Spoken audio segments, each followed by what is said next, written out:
Question देखिए, चलिए ध्यान देने क्वेश्चन पे, है ना।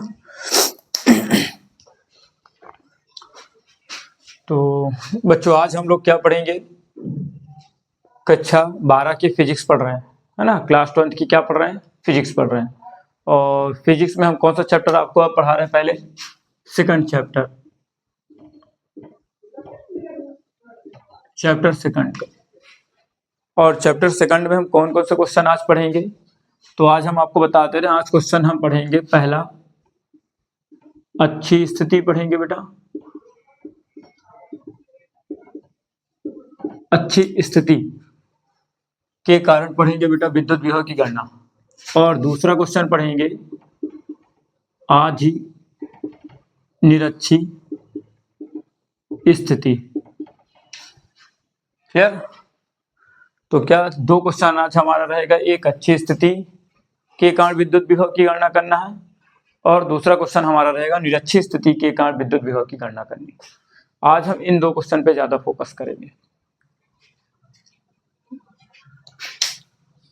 चलिए, तो सबसे पहले हम बात कर लेते हैं, हमारा क्वेश्चन लिखा हमने, क्वेश्चन क्या लिख दिया है कि विद्युत द्विध्रुव के कारण, क्या क्वेश्चन हमारा, विद्युत द्विध्रुव के कारण अच्छी स्थिति में, किसके कारण हमें जाना है, विद्युत द्विध्रुव के कारण क्या करना है, अच्छी स्थिति में किसी भी बिंदु पर विद्युत विभव की गणना करनी। क्वेश्चन हमारा क्या आज का, कि विद्युत द्विध्रुव के कारण अच्छी स्थिति में किसी भी बिंदु पर विद्युत विभव की गणना करनी है।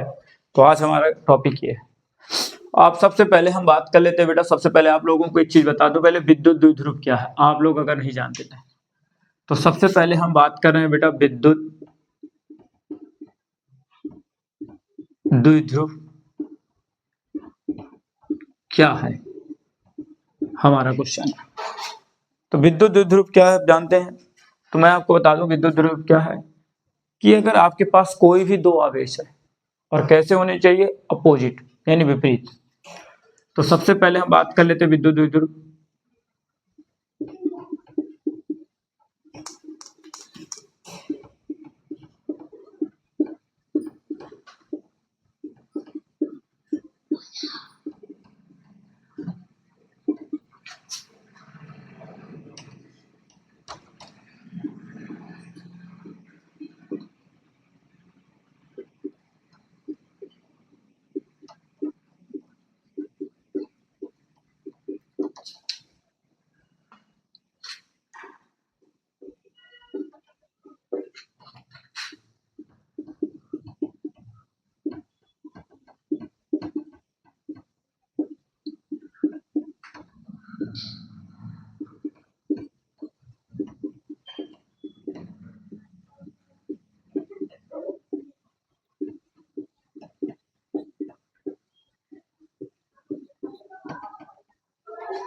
ठीक है, तो आज हमारा क्वेश्चन क्या था, विद्युत द्विध्रुव क्या। अब हम बात करते, चलिए क्या ध्यान दीजिए, बोल रहे हैं न्यूनतम दूरी पर स्थित दो विपरीत प्रकार के आवेश, कहां चाहिए, न्यूनतम दूरी पर, दो न्यूनतम दूरी पर स्थित, न्यूनतम दूरी को मतलब याद रखिए कि हम लोग मतलब साइंस की भाषा में या फिजिक्स में हम लोग न्यूनतम दूरी को यहाँ पास यूज करेंगे, या तो आप 2l ले सकते हैं, या तो 2a ले सकते हैं, या तो 2x ले सकते हैं। क्या समझ में आया, न्यूनतम दूरी का मतलब यहाँ पास क्या याद रखना हमको, 2l, या तो हम 2a ले सकते हैं, या तो 2x ले सकते हैं। पर हम आपको जब पढ़ाएंगे तो हम आपको क्या लेंगे यहाँ बेटा, न्यूनतम दूरी के रूप में हम लेंगे 2l। अब हमारे पास क्या बेटा, न्यूनतम दूरी पर स्थित दो विपरीत प्रकार के, दो विपरीत का मतलब है कि हाँ जब एक प्लस होगा तो दूसरा कैसा होगा बेटा, माइनस। दो विपरीत का मतलब है कि एक हमको प्लस लेना पड़ेगा और दूसरा क्या लेना पड़ेगा, माइनस। दो विपरीत हो गए। आवेश, आवेश को हम लोग बेटा किससे दर्शाते हैं, Q से। मिलकर बने मतलब दोनों को आपस में मिला दिया जाए तो मिलने से जो निकाय बनेगा उसी को हम बोलते हैं विद्युत द्विध्रुव। समझ में आ गया विद्युत द्विध्रुव क्या है? न्यूनतम दूरी पर स्थित दो विपरीत प्रकार के आवेश, मतलब हमारे पास जो आवेश होने चाहिए वो कैसे होने चाहिए? दो विपरीत प्रकार के। तो देखिए दो विपरीत प्रकार के आवेश कैसे हमने बताया ना, एक प्लस और एक माइनस। तो हम आवेश को कैसे दर्शाते बेटा? क्यू से, और क्यू को हम एक बार बेटा प्लस ले लेते हैं और एक बार माइनस। ये दोनों आवेश जो हैं एक कहाँ होने चाहिए बेटा? न्यूनतम दूरी पर होने चाहिए। तो न्यूनतम दूरी पर स्थित दो विपरीत प्रकार के आवेश से मिलकर बने निकाय को हम क्या कहते हैं? विद्युत द्विध्रुव कहते हैं। तो आपको ये चीज समझ में आ गई कि न्यूनतम दूरी को किससे दर्शाते हैं? 2l से। हमने बोला न्यूनतम दूरी को आप 2l भी ले सकते हैं, 2a भी ले सकते हैं, 2x भी कुछ भी ले सकते हैं। दूसरी चीज क्या, ध्यान दीजिएगा, इससे दो विपरीत प्रकार के, दो विपरीत का मतलब यहाँ याद रखिएगा कि एक प्लस लेंगे और एक माइनस लेंगे। क्लियर? आवेश की बात हो रही तो आवेश को हम लोग किससे रिप्रेजेंट करते हैं?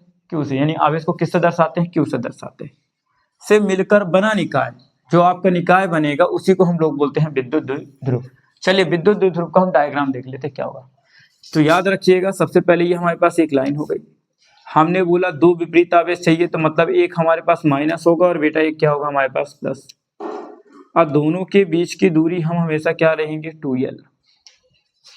तो अब बताइए दो विपरीत आवेश है कि नहीं है? और दोनों के बीच की दूरी जो है वो 2l है।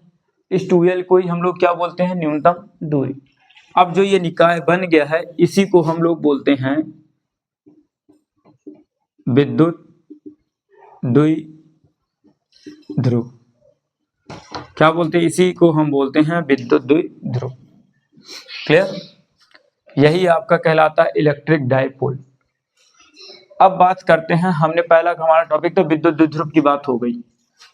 अब बोल रहा है बेटा अच्छी स्थिति, ठीक है, अच्छी स्थिति में किसी बिंदु पर विद्युत विभव की गणना कीजिए। तो हम बात कर लेते हैं, पहले हमने विद्युत द्विध्रुव की बात कर ली। अब हमारा दूसरा क्वेश्चन क्या है? विद्युत विभव क्या है? तो चलिए हम विद्युत विभव की बात कर लेते हैं, फिर हम आगे बात करते हैं।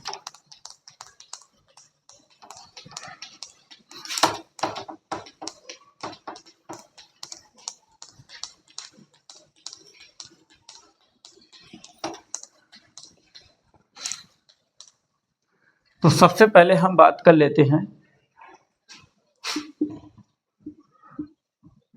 विद्युत विभव की, कि विद्युत विभव क्या चीज है। अब विद्युत विभव क्या आप बताइए। तो सबसे पहले हम विद्युत विभव की बात करने के लिए सबसे पहले ये देखते हैं बेटा कि हमारे पास क्या होना चाहिए। पहले तो विद्युत क्षेत्र होना चाहिए। चलिए विद्युत क्षेत्र क्या होता है? तो ध्यान दीजिए ये प्लस क्यू आवेश है, ठीक। प्लस क्यू आवेश के आसपास का जो भी क्षेत्र दिखाई देगा, ये प्लस क्यू आवेश है। प्लस क्यू आवेश के आसपास का पूरा क्षेत्र क्या कहलाता है? विद्युत क्षेत्र कहलाता है। क्या कहलाता है? विद्युत क्षेत्र। तो विद्युत क्षेत्र किसे कहते हैं? आवेश के चारों ओर के क्षेत्र। ये प्लस क्यू को हम लोग क्या बोलते हैं? आवेश बोलते हैं। क्या बोलेंगे? आवेश। इस आवेश के चारों ओर का क्षेत्र जहां हम क्या कर सकते हैं? आकर्षण या प्रतिकर्षण बल का अनुभव कर सकते हैं।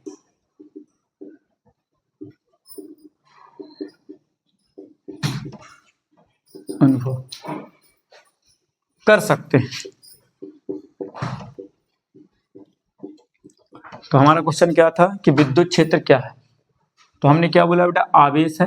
आवेश के चारों ओर का पूरा क्षेत्र क्या कहलाता है? विद्युत क्षेत्र कहलाता है। आप इतना मत जाइए, इतने पढ़िए। आवेश है, आवेश के चारों ओर का पूरा क्षेत्र क्या कहलाता है? विद्युत क्षेत्र कहलाता है। क्लियर हो गया? विद्युत क्षेत्र की अगर हम बात करें तो विद्युत क्षेत्र को हम लोग किससे दर्शाते हैं बेटा? ई से। क्लियर? लेकिन हमें विद्युत क्षेत्र अभी नहीं पढ़ना, हमें क्या पढ़ना है? विद्युत विभव पढ़ना। अब विद्युत विभव क्या है? आपके पास कोई भी यूनिट चार्ज है, मान लीजिए यूनिट चार्ज है। यूनिट चार्ज को यानी एकांक आवेश को, यूनिट चार्ज का मतलब एकांक आवेश को हम लोग किससे दर्शाते हैं? Q0 से। इसी को बोलते हैं हम लोग बेटा, याद रखिएगा, परीक्षण आवेश। क्या बोलते हैं इसको? इसी को बोलते हैं परीक्षण आवेश। इसी को बोलते हैं बेटा धनावेश। क्या बोलते हैं इसी को? धनावेश। और इसी को बोलते हैं, याद रखिएगा, टेस्ट चार्ज, इंग्लिश में टेस्ट चार्ज। और इसी को बोलते हैं यूनिट चार्ज। तो क्या समझ में आया बेटा कि सबसे पहले हमने क्या बोला बेटा, एक आपके पास Q0 है और Q0 को हम क्या बोलते हैं बेटा, एकांक आवेश, परीक्षण आवेश, धनावेश, टेस्ट चार्ज या यूनिट चार्ज।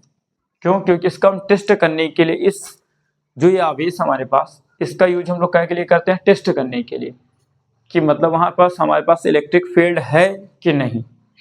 इस वजह से इसका नाम हमने क्या रखा है, टेस्ट चार्ज। तो यानी एक प्रकार का ये एकांक आवेश है और इसकी जो मैग्नीट्यूड होता है, मतलब जो इसका परिमाण होता है, वो हमेशा कितना होता है, याद रखिएगा एक। अगर आपसे कोई पूछता है तो आप याद रखिएगा कि इसका आवेश कितना होता है, एक। इसका मान कितना होता है, एक। पर अभी हम आपको ज्यादा बेसिक नहीं पढ़ा रहे हैं, क्योंकि अभी हम जो आपको क्वेश्चन करा रहे हैं वो एग्जाम के अकॉर्डिंग करा रहे हैं, मतलब बोर्ड एग्जाम पास में है उससे रिलेटेड हम क्वेश्चन करा रहे हैं। अभी जब हम बेसिक क्लास लेंगे तो बेसिक क्लास मार्च से, जब हम अपना न्यू सेशन चालू करेंगे अप्रैल से, तब हम आपको बताएंगे बेसिक से छोटी छोटी चीजें। ठीक है, तो आप अगर आपको जरूरत होगी कंपटीशन के लिए तो आप देख सकते हैं नेक्स्ट क्लास में। बट अभी हम जो पढ़ा रहे हैं वो सिर्फ पेपर के हिसाब से तैयारी करा रहे हैं, तो अभी हम ज्यादा गहराई से नहीं पढ़ा सकते अभी आपको। ठीक है, चलिए तो अब हम बात करते हैं, सबसे बड़ा हमारा यही पास था कि एकांक आवेश है। एक चीज हम थोड़ी और बता दें बच्चों को, सबसे बड़ी बात है कि बहुत से लोगों को ये नहीं पता कि हम क्या करते हैं। एकांक आवेश तो ठीक है ले लिए, परिभाषा आपको पढ़ा दी जाती है। जैसे मैं एक एग्जाम्पल परिभाषा मैं लिख देता हूँ, चलिए लिखता नहीं, सुनिएगा। विद्युत विभव की बात कर रहे थे, विद्युत विभव के लिए क्या याद रखिएगा, कोई भी आपके पास एकांक आवेश है, क्या है, कोई भी एकांक आवेश है, तो उस एकांक आवेश को कहां से लाना है, अनंत से लाना।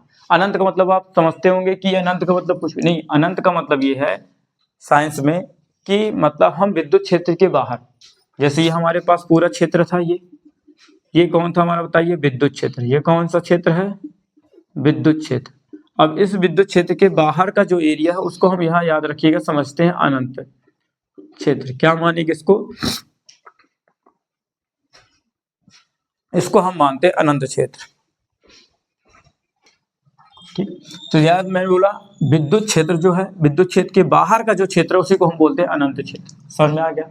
अब यहाँ पास हमारे पास कोई एक क्या है, एकांक आवेश है। क्या, कोई एक अंक आवेश। इस एकांक आवेश को कहां से ले जा रहे हैं बेटा, अनंत से, विद्युत क्षेत्र के किसी भी बिंदु पर, विद्युत क्षेत्र के किसी बिंदु, क्योंकि ये हमारे पास पूरा विद्युत क्षेत्र है। अब इसमें उठाकर हम कहीं भी रख दें इसको, किसी भी बिंदु पे बात हो रही, तो एकांक आवेश को अनंत से, मतलब विद्युत क्षेत्र के बाहर, एकांक आवेश को अनंत से विद्युत क्षेत्र के किसी भी बिंदु पर ले जाने पे, क्योंकि हमने एकांक आवेश है इसको उठाकर विद्युत क्षेत्र में लाए, तो एकांक आवेश को अनंत से विद्युत क्षेत्र के किसी भी बिंदु पर ले जाने पर किए गए कार्य की निष्पत्ति को हम क्या कहते हैं, विद्युत विभव कहते हैं। विद्युत विभव को कैसे दर्शाते हैं बेटा, V से। अब आपको समझ में आ गया होगा कि विद्युत विभव क्या है बेटा, एकांक आवेश को कहां से ला रहे हैं, अनंत से, कहां ले जा रहे हैं, विद्युत क्षेत्र में। तो एकांक आवेश को अनंत से विद्युत क्षेत्र के किसी भी बिंदु पर ले गए, और जब इसको हम यहां से विद्युत क्षेत्र के अंदर कहीं भी ले जाएंगे तो इसको यहां से यहां तक लाने में हमें कुछ ना कुछ कार्य करना पड़ेगा। किसको ले जा रहे हैं, Q0 को ले जा रहे हैं। और इन दोनों की जो निष्पत्ति है, निष्पत्ति का मतलब होता है, ध्यान दीजिए, अनुपात। तो निष्पत्ति या अनुपात को ही हम क्या कहते हैं, विद्युत विभव कहते हैं, यानी इसी को हम बोलते हैं विद्युत। अब समझ में आया तो विद्युत विभव की परिभाषा कैसे बनी, ऐसे बनी है, लेकिन आप लोगों को किताब के हिसाब से पढ़ाया जाता है। किताब के हिसाब से हमको नहीं पढ़ना, हमें क्या समझना है, कोई हमारे पास एकांक आवेश है, उसे हम कहां से ला रहे हैं बेटा, अनंत से ला रहे हैं। अनंत से कहां ले जा रहे हैं, विद्युत क्षेत्र पर ले जा रहे हैं। जब हम एकांक आवेश को अनंत से विद्युत क्षेत्र के किसी भी बिंदु पर ले जाएंगे, तो जब ले जाएंगे तो हमें क्या करना पड़ेगा, कुछ ना कुछ कार्य करना पड़ेगा। तो उसकी कार्य की जो निष्पत्ति होगी या जो अनुपात होगा उसी को हम बोलते हैं विद्युत विभव। विद्युत विभव को कैसे दर्शाते हैं, V से दर्शाते हैं। कैसे दर्शाते हैं, V। अब आप बात बताइए, एक चीज आप लोगों ने हमेशा सुना होगा कि सर अदिश राशि है कि सदिश राशि। तो याद रखिएगा विद्युत विभव एक अदिश राशि है। क्यों है, क्योंकि विद्युत विभव को दर्शाने के लिए हमें केवल परिमाण की आवश्यकता होती है, इसमें दिशा की आवश्यकता नहीं होती। जहां हमें केवल परिमाण की आवश्यकता होती है, दिशा की आवश्यकता नहीं होती, उसी को हम बोलते हैं अदिश राशि। अब बात कर लेते हैं विद्युत विभव का बेटा क्या मात्रक। तो विद्युत विभव का बताइए ऐसा ही मात्रक क्या बनेगा, आप बताइए। W का मात्रक क्या होता है, जूल, और इसका मात्रक क्या होता है, कूलाम। तो जूल प्रति कूलाम, तो विद्युत विभव का ऐसा ही मात्रक क्या होता है, जूल प्रति कूलाम। क्लियर हो गया। अब हम बात करते हैं विद्युत विभव भी हम समझ गए, विद्युत द्विध्रुव भी समझ गए।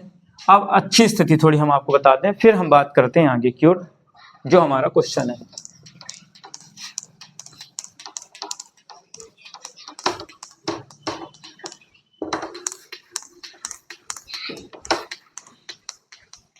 चलिए अब बात कर लेते हैं अच्छी स्थिति।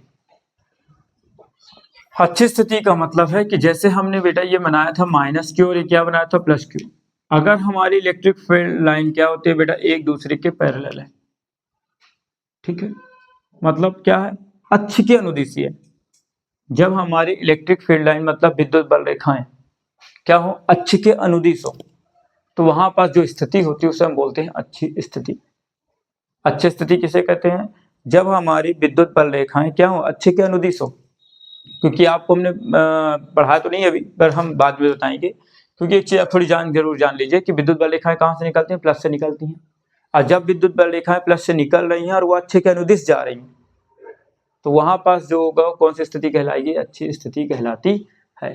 लेकिन अगर मान लीजिए विद्युत बल रेखाएं क्या हो, अक्ष के लंबवत जाए, अक्ष पे ना जाए, वो अक्ष के लंबवत चली जाए, तब उस कंडीशन में उसको बोलते हैं निरक्षीय स्थिति। तो आप अच्छी और निरक्षीय स्थिति समझ गए होंगे। अब हम अपने क्वेश्चन पे बात करते हैं। चलिए सबसे पहले बात कर लेते हैं हम अपने एक क्वेश्चन की ओर। तो सबसे पहले हमारे क्या बनाना, विद्युत द्विध्रुव। तो हम सबसे पहले बेटा डायग्राम बनाएंगे विद्युत द्विध्रुव का। तो ये हो गया बेटा माइनस क्यू और ये क्या हो गया बेटा प्लस क्यू। माइनस क्यू और प्लस क्यू के बीच की दूरी हमने आपको अभी अभी बताई कितनी होती है बेटा, 2L। ये न्यूनतम दूरी, ये हमारा विद्युत द्विध्रुव बन गया। अब इस विद्युत द्विध्रुव के मध्य बिंदु ले लेते हैं, इस दूरी को, इस बिंदु को हम बोलते हैं O, यानी जिसको बोलते हैं मध्य बिंदु। यहां से यहां तक की दूरी कितनी होती है बेटा L, यहां से यहां तक की दूरी भी हमारी कितनी होगी L। क्लियर हो गया। अब इसके मध्य बिंदु O से हम एक बिंदु और ले लेते हैं बेटा, ये P मान लेते हैं। इसके मध्य बिंदु O से एक बिंदु P में ले। अब बिंदु O से P तक की दूरी हमें कुछ ना कुछ मानना पड़ेगा, तो हम मान लेते हैं बेटा R। बाकी आप कुछ भी मान सकते, कोई दिक्कत नहीं है, हमने R मान लिया। तो बिंदु O से P तक की दूरी को हमने क्या मान लिया, R। और इसी बिंदु पर हमें विद्युत विभव की क्या करनी है, गणना करनी। समझ में आ गया होगा आपको। तो हमने क्या बोला बेटा कि एक विद्युत द्विध्रुव हमारा ये बन गया, विद्युत द्विध्रुव के बीच की दूरी 2L हो गई। इसके विद्युत द्विध्रुव के बिंदु मध्य बिंदु हमने O ले लिया, मध्य बिंदु O से R दूरी पर एक बिंदु हमने P ले लिया, और इसी बिंदु P पर हमें क्या करना, विद्युत विभव की गणना करनी है। क्लियर हो गया। अब बात कैसे करें, ध्यान दीजिए। तो सबसे पहले हम अपना डायग्राम बनाएंगे, और डायग्राम बनाने के बाद क्या करेंगे, जो अब इसका लिखेंगे। तो पहले हम चित्र को पूरा कर लेते हैं। प्लस क्यू आवेश के कारण विद्युत विभव क्या आएगा बेटा, V1 आएगा। प्लस क्यू आवेश के कारण उत्पन्न विद्युत विभव क्या होगा बेटा, V1 होगा। माइनस क्यू आवेश के कारण उत्पन्न विद्युत विभव क्या होगा, V2 होगा। क्लियर हो गया। बिंदु, अब बात आती है बेटा, इसको हम नाम दे देते अपने पहचानने के लिए, तो इसका नाम हमने B दे दिया और इसका नाम क्या दे दिया, A दे दिया। आप बताइए B से P तक की दूरी हमें क्या चित्र में पता है, नहीं पता। तो आप बताइए बेटा O से B तक की दूरी कितनी है L, O से P तक की दूरी कितनी R। बड़ी दूरी में से छोटी दूरी माइनस कर देंगे तो क्या निकल आएगा, R माइनस L। ये जो दूरी निकली इसको हम बोलते हैं BP। ये किसकी दूरी हो जाए, B से P तक की दूरी क्या हो गई, R माइनस L। लेकिन अगर मान लीजिए हमें P से कहां तक चाहिए, तो ये P हो गया बेटा और ये A हो गया, ये A। तो अब बताइए बेटा O से P तक की दूरी हमारे पास कितनी है R, और O से A तक की दूरी कितनी है बेटा L। ये किसकी दूरी निकल आई बेटा, PA की दूरी। हो गया। अब हम क्या करेंगे बात इसके स्टेटमेंट की। स्टेटमेंट कैसे लिखेंगे, तो ध्यान से समझिए। AB हमारे पास दिख रहा, इसको बोलते हैं विद्युत द्विध्रुव। क्यों बोल रहे हैं, क्योंकि इसमें दो ध्रुव हैं, एक माइनस और एक प्लस क्यू। तो बस लिखेंगे कैसे स्टेटमेंट, कि माना AB एक क्या है, विद्युत द्विध्रुव है, जो माइनस क्यू और प्लस क्यू आवेश से मिलकर बना है। AB एक विद्युत द्विध्रुव है जो माइनस क्यू और प्लस क्यू आवेश से मिलकर बना है। इसकी प्रभावकारी लंबाई हमारे पास कितनी है, 2L है। इसके मध्य बिंदु O से R दूरी पर एक बिंदु क्या है, P है। ठीक, जिसकी अच्छी स्थिति में हमें क्या करना, विद्युत विभव की गणना करनी। क्लियर हो गया। और इसी अच्छी स्थिति में हम क्या भर देते हैं, कुछ अलग पदार्थ भर देते हैं जिसको हम बोलते हैं परावैद्युतांक। तो लिखेंगे क्या कि जहां पराविद्युतांक k है। ठीक, एक बार मैं और रिपीट करता हूँ, समझिएगा। ए बी एक क्या है, विद्युत द्विध्रुव है जो माइनस क्यू और प्लस क्यू आवेश से मिलकर बना है। इसकी प्रभावकारी लंबाई कितनी है, 2l है। इसके मध्य बिंदु से r दूरी पर एक बिंदु क्या है, P है, जिस पर अच्छी स्थिति में हमें विद्युत विभव की गणना करनी है। और इसी विद्युत द्विध्रुव में हम क्या करेंगे, k पराविद्युतांक माध्यम भर देते हैं। ये हो गया हमारा इसका स्टेटमेंट। अब स्टेटमेंट के बाद हम क्या करेंगे, तो इसके डेरिवेशन करते चलिए। तो सबसे पहले याद रखिएगा कि बच्चों की सबसे बड़ी गलती क्या होती है कि वो डायग्राम के हिसाब से कर देते हैं। लेकिन आपको मैं बता दूं, हमेशा जब भी हमें इसका डेरिवेशन करना है, व्यंजक करना है, तो हमें सबसे पहले प्लस क्यू लेना पड़ेगा, बाद में क्या लेना पड़ेगा, माइनस क्यू। चलिए सबसे पहले हम प्लस का निकालेंगे। तो प्लस क्यू का क्या होता है बेटा, प्लस क्यू आवेश के कारण, प्लस क्यू आवेश के कारण बिंदु P पर विद्युत विभव, तो V1 हो जाएगा। और V1 बराबर क्या होता है बेटा, फार्मूला। एक चीज और आपको थोड़ी बता दूं इससे पहले, आप याद देखिए V बराबर एक फार्मूला होता है बेटा 1/4πε0 K into Q upon R। Clear, V बराबर क्या होता है 1/4πε0 K into Q upon R। ये इसका बेसिक फार्मूला है बिंदु आवेश के लिए। वो पेपर में नहीं आता क्वेश्चन, इसलिए हम उसको नहीं समझा रहे हैं, तो आप ध्यान दीजिएगा यहाँ पास। तो V1 बराबर क्या हो जाएगा बेटा, 1/4πε0 K into Q upon R। R की वैल्यू क्या हमारे पास बेटा, BP, तो यहाँ लिखेंगे हम BP। अब V1 बराबर बेटा 1/4πε0 K इंटू क्यू अपान BP। BP का मान हमारे पास क्या है, R माइनस L। इसको हम दे देंगे बेटा समीकरण 1।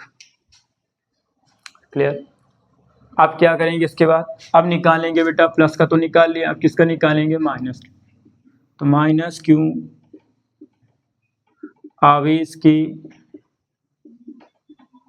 कारण बिंदु P पर विद्युत विभव, उसको किससे दर्शाते हैं बेटा, V2 माने हमने।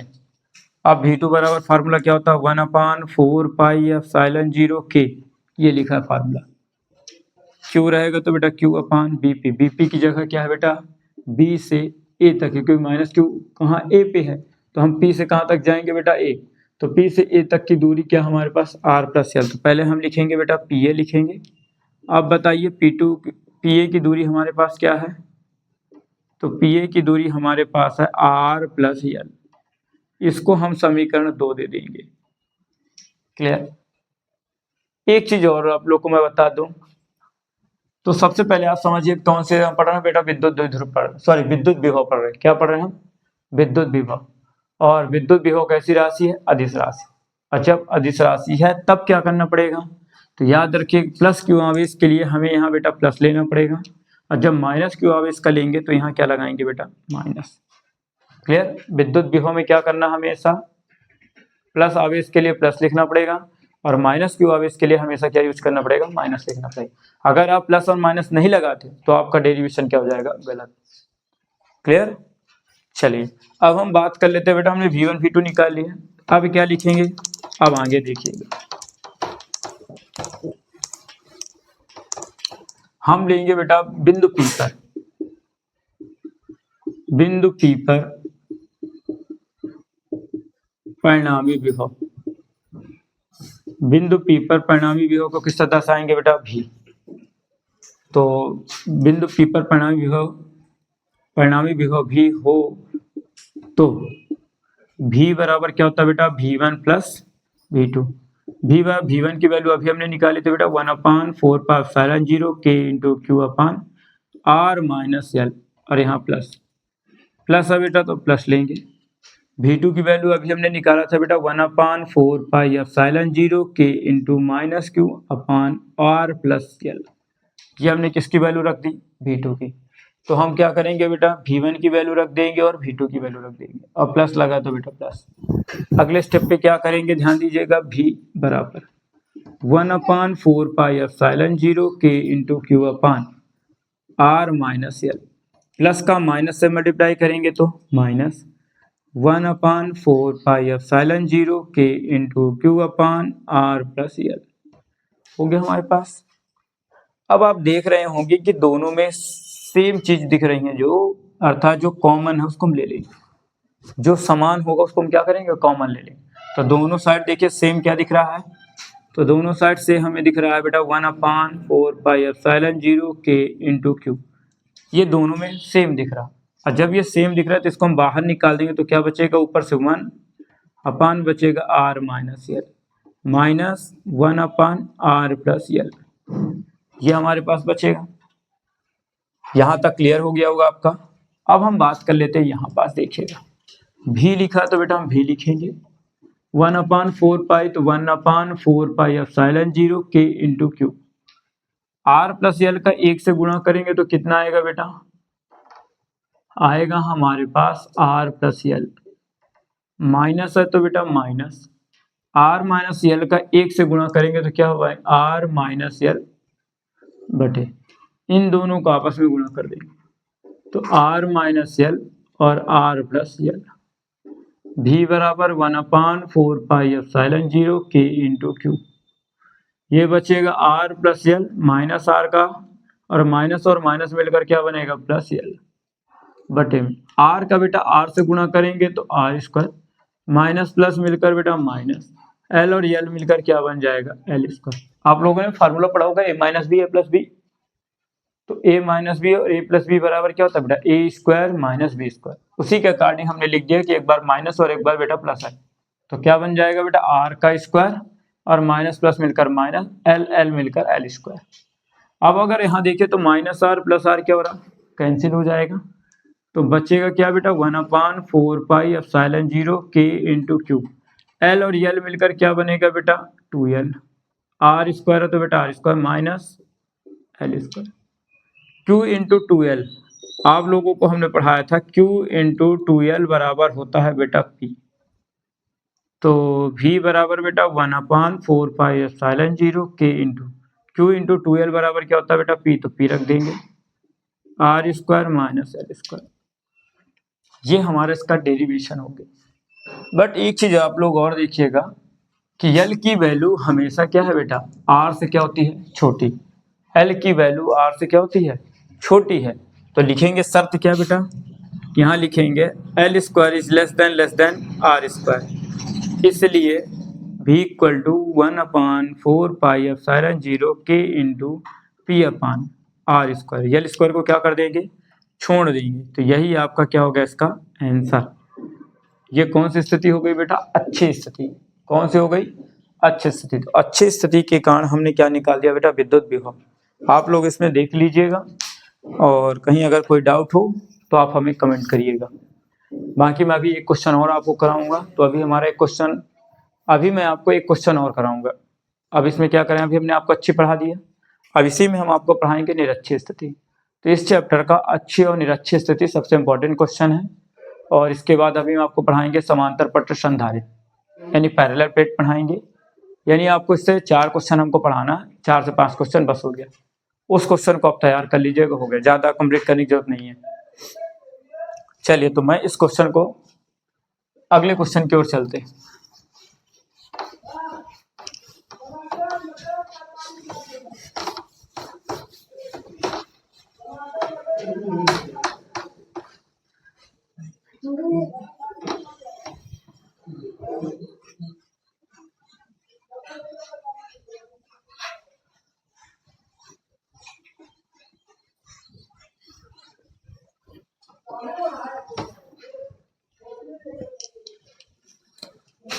अब हमारा अगला क्वेश्चन, सेकंड क्वेश्चन, तो हम लिख रहे हैं विद्युत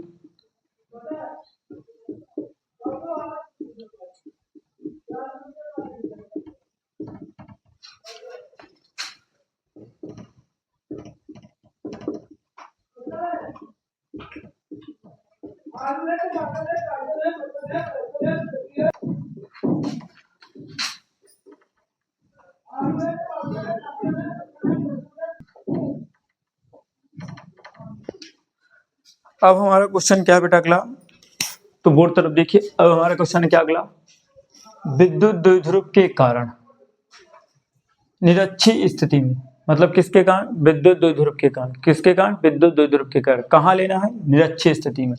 किसकी गणना करनी है? विद्युत विभव की गणना करनी है। तो विद्युत द्विध्रुव अभी हम आपको बता दिए क्या चीज है। निरक्षीय स्थिति भी मैंने आपको बता दिया क्या है। बिंदु विभव की गणना करनी है, विद्युत विभव की गणना करनी है। तो ये हमने आपको तीनों पॉइंट समझा दिए कि क्या चीज होती है। क्लियर हो गया? चलिए, तो सबसे पहले हम इसका बेटा डायग्राम बना लेते हैं। तो निरक्षीय स्थिति के लिए डायग्राम हम बनाएंगे बेटा। तो ये हमारा बेटा हो गया माइनस क्यू और ये क्या हो गया बेटा? Plus Q. यहाँ से यहाँ तक की दूरी को अभी अभी हमने बताया था 2l से दर्शाएंगे हम लोग, और इसका नाम दे देते हैं b, इसका नाम दे देते हैं a। इसके मध्य बिंदु o ले लेते हैं। यहाँ से एक बिंदु हमने क्या ले लिया बेटा? p ले लिया, और इसी बिंदु पर हमें क्या करना है? विद्युत विभव की गणना करनी है। तो इसी बिंदु पर हमें क्या निकालना? विद्युत विभव निकालना। क्लियर हो गया? चलिए, अब हम बात करते हैं आगे की। यहाँ O से P तक की दूरी हम कितना मान लेते हैं बेटा? R मान लेते हैं। ठीक, तो चलिए सबसे पहले हम लेंगे बेटा, इसको हम बना देते हैं बेटा थीटा, और इसको भी बना दिए थीटा। अब ले लेते हैं, ध्यान दीजिए, नहीं थीटा लेने की जरूरत नहीं पड़ेगी क्योंकि ये निरक्षीय स्थिति तो है, बट कौन सी अदिश राशि है, इसलिए थीटा की ज्यादा जरूरत इसमें नहीं है। चलिए सबसे पहले हम ले लेते हैं बेटा VOP। क्या ले लेते हैं? पहले एक बार स्टेटमेंट आपको बता देता हूँ, क्योंकि स्टेटमेंट हमने पिछली बार बताया है, सेम स्टेटमेंट, फिर भी मैं एक बार रिपीट कर देता हूँ। देखिए, AB एक क्या दिख रहा? विद्युत द्विध्रुव। AB एक विद्युत द्विध्रुव है जो माइनस क्यू और प्लस क्यू आवेश से मिलकर बना है। इसकी प्रभावकारी लंबाई कितनी है? 2l है। इसके मध्य बिंदु O से R दूरी पर कौन सी स्थिति है? ये निरक्षीय स्थिति में एक बिंदु P है, जिस पर हमें विद्युत विभव की गणना करनी है। क्या लिखेंगे स्टेटमेंट? AB एक विद्युत द्विध्रुव है जो माइनस क्यू प्लस क्यू आवेश से मिलकर बना है, जिसकी प्रभावकारी लंबाई 2l है।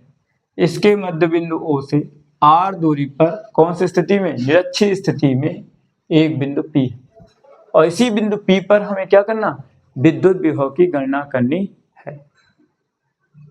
क्लियर हो गया? चलिए, तो अब हम बात कर लेते हैं। सबसे पहले क्या लेंगे बेटा? BOP। तो हम लिखेंगे बेटा समकोण त्रिभुज। ये कौन सा त्रिभुज है? समकोण त्रिभुज। समकोण त्रिभुज BOP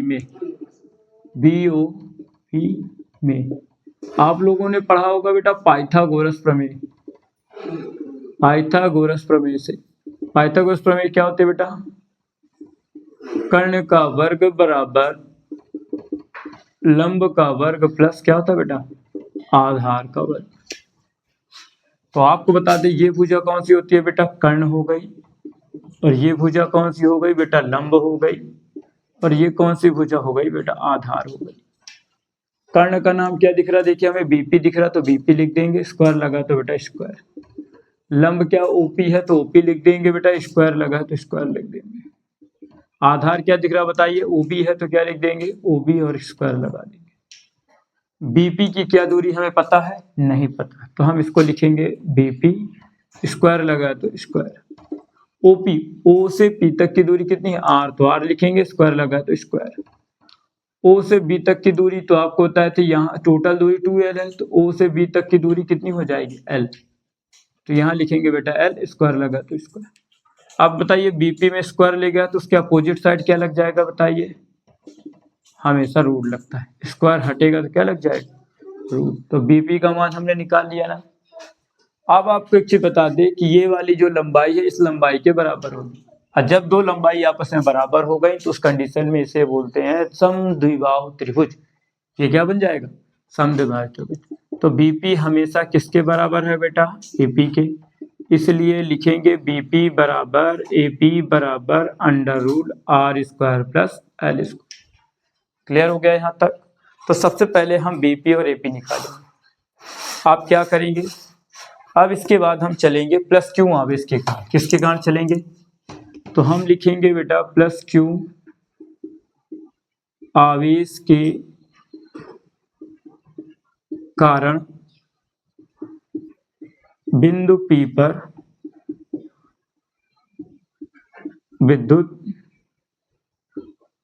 विभव V1। प्लस क्यू आवेश के कारण बिंदु P पर विद्युत विभव क्या हो जाएगा V1, और V1 बराबर अभी अभी फार्मूला पढ़ाए थे 1/4πε0 K × Q अपॉन BP। अब बताइए BP की दूरी कितनी दिख रही है चित्र में, देखिए 1/4πε0 K × BP। BP का मान क्या लिखा है, √r² प्लस L², ये हो गया। अब क्या निकालेंगे बेटा, -Q, तो -Q आवेश के कारण बिंदु P पर विद्युत विभव, तो -Q आवेश के कारण क्या होता है, विद्युत विभव V2 हो जाएगा। -Q आवेश के कारण बिंदु P पर विद्युत विभव क्या हो जाएगा, V2 हो जाएगा। और V2 बराबर क्या होता है, तो 1/4πε0 K × Q upon AP। AP की दूरी अभी अभी हमने लिखा था 1/4πε0 K × Q upon AP। AP की भी दूरी और BP की दूरी अभी हमने बताया बराबर होती है, तो हम AP को हटा कर क्या रख देंगे, r² प्लस L²। क्लियर हो गया। लेकिन हमने एक चीज और आपको बताया कि हम क्या पढ़ रहे हैं, विद्युत विभव। और विद्युत विभव कौन सी राशि है, अदिश राशि। अदिश राशि के लिए हमें बेटा प्लस वाले के साथ प्लस लगाना पड़ेगा, माइनस वाले के लिए हमें क्या लगाना पड़ेगा, माइनस। क्लियर, यहां तक तो कोई दिक्कत नहीं हुई होगी। अब हम लिखेंगे बेटा बिंदु P पर परिणामी विभव भी हो तो V बराबर क्या होता है बेटा, V1 प्लस V2। V1 की वैल्यू हमारे पास क्या है, ये, तो 1/4πε0 K × Q upon √r² plus L²। Plus है तो बेटा प्लस, V2 की वैल्यू क्या लिखी है हमारे पास, 1/4πε0 K × -Q upon √r² plus L²। तो V बराबर 1/4πε0 K × Q upon √r² plus L², plus minus minus 1/4πε0 K × Q upon √r² plus L²। V बराबर, दोनों को मान देखिए कैसा दिख रहा है, दोनों का मान सेम है। अब जब दोनों का मान सेम है तो कट कर कितना आ जाएगा बेटा, 0। इसका मात्रक कितना बनता है, वोल्ट आता है। क्या समझ में आया, ये हमारा डेरिवेशन हो गया, पहले ये समझ ले, ये हमारा क्या हो गया बेटा, ये डेरिवेशन हो गया निरक्षीय स्थिति में विद्युत विभव। कौन सी स्थिति में, निरक्षीय स्थिति में विद्युत विभव के लिए सूत्र हो गया। तो अब इससे क्या समझ में आया, एक आपसे ऑब्जेक्टिव बनेगा कि निरक्षीय स्थिति में, या ऐसा पूछ सकता है कि विद्युत द्विध्रुव की किस अवस्था में विद्युत विभव का मान शून्य होता है। तो आपको हमेशा याद रखना है कि विद्युत द्विध्रुव में निरक्षीय स्थिति में विद्युत विभव का मान शून्य होता है। कौन सी अवस्था में, विद्युत द्विध्रुव के निरक्षीय स्थिति में विद्युत विभव का मान शून्य होता है, ये याद रखना आपको। ये क्वेश्चन हमेशा ऑब्जेक्टिव पूछता है। क्लियर। तो अब हम आपको ने क्या, 2 क्वेश्चन हमने आपको बोला था, 2 क्वेश्चन हमने करा दिया, अच्छी और निरक्षीय स्थिति करा दिया। और नेक्स्ट वीडियो में हम आपको कराएंगे समांतर पथ संधारित्र और संधारित्र के श्रेणी क्रम समांतर क्रम के बारे में आपको समझाएंगे। तो नेक्स्ट वीडियो में आपको हम ये 3 क्वेश्चन और कराएंगे, और उसके बाद कुछ इंपॉर्टेंट न्यूमेरिकल सब वो कराएंगे। मतलब जो भी हम आपको क्वेश्चन प्रोवाइड करा रहे हैं वो सभी क्वेश्चन जो इंपॉर्टेंट रहेंगे, बोर्ड एग्जाम के हिसाब से हम आपको पढ़ा रहे हैं, बेसिक नहीं पढ़ा रहे हैं। हम बोर्ड एग्जाम के हिसाब से इंपॉर्टेंट क्वेश्चन की तैयारी करा रहे हैं, और जो क्वेश्चन हम आपको पढ़ा रहे हैं उसको डिटेल से हम समझा दे रहे हैं। तो आप लोग क्या करिए, जो क्वेश्चन हम आपको पढ़ा रहे हैं उनको आप ज़्यादा से ज़्यादा देखिए, समझिए, और उसको फिर प्रैक्टिस करिए घर पे, क्योंकि आपके पास समय बहुत कम है। प्रैक्टिस ज़्यादा से ज़्यादा करेंगे तभी आपसे क्वेश्चन बन पाएंगे। साथ में आप क्या करिए, जो आपके आसपास पढ़ने वाले हैं तो वीडियो को ज़्यादा से ज़्यादा क्या करिए, शेयर करिए। क्यों, मैं ये चाहता हूँ कि जो आसपास के बच्चे आपके पास हों आसपास, वो क्या करें, जो बच्चों को मतलब फिजिक्स में डर लगता है, क्योंकि मैंने देखा 80 से 90% बच्चों को फिजिक्स में डर लगता, उस डर को खत्म करने के लिए क्या करना है, सबसे पहले क्वेश्चन को ज़्यादा से ज़्यादा प्रैक्टिस करिए। जो डर है वो धीरे धीरे क्या हो जाएगा, खत्म हो जाएगा। और बाकी अगर कहीं आपको नहीं समझ में आता तो आप हमें क्या करिएगा, हमारे चैनल पे या हमारे व्हाट्सएप चैनल पे मतलब आप मैसेज कर दीजिएगा, तो मैं आपको क्या करूँगा, जो भी प्रॉब्लम होगी उसको सॉल्व कर दूँगा आपका। नेक्स्ट वीडियो में आपकी कमियों को दूर कर दूंगा। क्लियर? और वीडियो को ज़्यादा से ज़्यादा शेयर करिए, जिससे कम टाइम में बच्चे अच्छा रिजल्ट बना सकें, क्योंकि सब बच्चों को मैं चाहता हूँ कम से कम समय में बच्चे अच्छा से अच्छा रिजल्ट बना सकें। क्लियर? वीडियो देखने के लिए धन्यवाद।